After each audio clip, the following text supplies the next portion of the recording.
So we have a planned maintenance program that we have a great team of technicians. They'll go out to a location. They will look at all sorts of equipment, document things that need upgrading. They go through the whole thing. And we have a big group of customers that use this service, and it's one of the things that made Joe's company blossom from the beginning. We basically go through these reports, these PM reports, based on our technician's recommendation.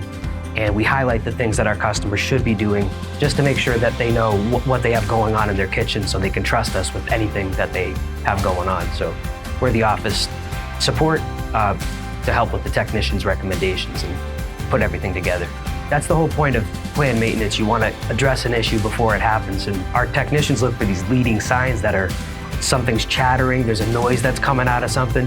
You could gradually see discoloration and those kind of things. While the unit works, we can address that ahead of time and really make sure that something gets fixed before it becomes a really big issue. And conveying that message is everything.